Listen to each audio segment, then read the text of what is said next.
I talked about before, you're on all these different podcasts.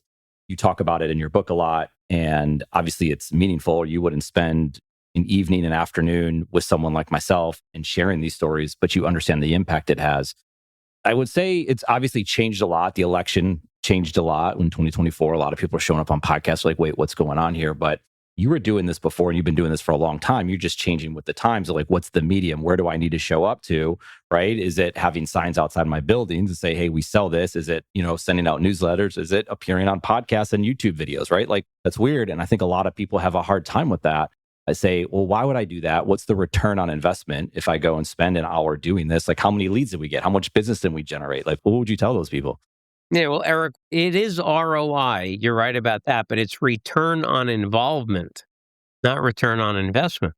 So what's the return on your involvement in a certain activity? And I think whether it's being on podcasts or public speaking or being on TV or making calls, that's called market presence. Market presence is important because if you follow me on social media, you know that I quite often say, it's not who you know, it's who knows you. And I say that because in the New York City real estate market, there are 176,000 investment properties in the 4 boroughs. There are about 250 owners of those properties. I make a lot of calls every day, but I can't call 250,000 people. So I need some people to know who I am and reach out to me. So we've always been very conscious of that. And, we were creating content before content creation was even a great. Right. We were doing newsletters back in the 80s. And we're doing market reports and all kinds of things. In the Bob Knakal days, before email really became popular, we were sending out 3 million pieces of mail a year. And, we sold the company over 10 years ago. People still remember getting all that mail. It was such a market presence thing. It was great. So we focused on making calls. That's the number one revenue generating activity a broker can do. But we send text blasts, email blasts, still do hard mail. I speak in public a lot. I go to networking events. I try to hit 261 networking events a year. I do podcasts. I've done over 100 podcasts because you never know where someone is going to hear something that resonates with them and reach out to you. And everything, there's a huge misconception about the benefit or why you do this. People who are ignorant will think, Knakal just is an egomaniac. He wants to be out there. He thinks he's a hot shot going on Fox Business or CNBC or doing this podcast. It's just all about him. It couldn't be further from the truth. Those people just don't get it. What I'm doing is trying to put myself in a position to get in the way of some kind of information that's going to help one of my clients. So I'm doing this podcast with you right now.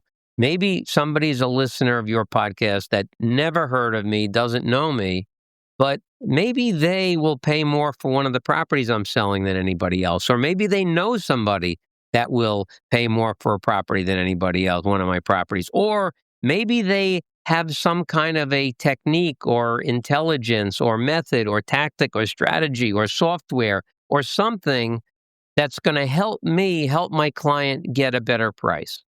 And so it's not all about me. It's all about the client. If my clients aren't happy, I'm out of business. I'm trying to do anything and everything possible to get the best possible outcome for my client. And if that means spending time with you on this podcast in the hopes that somebody might listen to what I'm saying right now and say, hey, you know what? I like that guy. I'm going to call him and maybe he knows my friend or maybe my friend can help him. And you just never know where things are going to come from. And I will tell you, I've been shocked. I became active on social media in January of 2023. I originally thought it was such a waste of time. I am directly getting business now from people who said, hey, I saw that post you did about that deal at 123 Main Street, and I have a property just like that. Could you sell it for me? I had somebody call me up, say, hey, Bob, I'm not a real estate person. My dad owned a development site in Manhattan. He passed away. And I went into Perplexity AI to say, who's the best development site broker in New York City? And he said, all I saw was your name on the first 3 pages of this website. And so I want you to sell my property. That's a $50 million development site. So being out there has tremendous benefits. And I think it's important. I think that it's better to increase the probability that you're going to get in the way of information that's going to help your clients and help you than it is to not be out there. This podcast exists because of the team at CAS-CM. CAS-CM is a B2B content production company helping organizations create and share their stories. We aim to create space where businesses can build assets and drive revenue through writing and talking. Content creation should be enjoyable and accessible. At CAS-CM, we love helping make that happen. Learn more at cascm.com.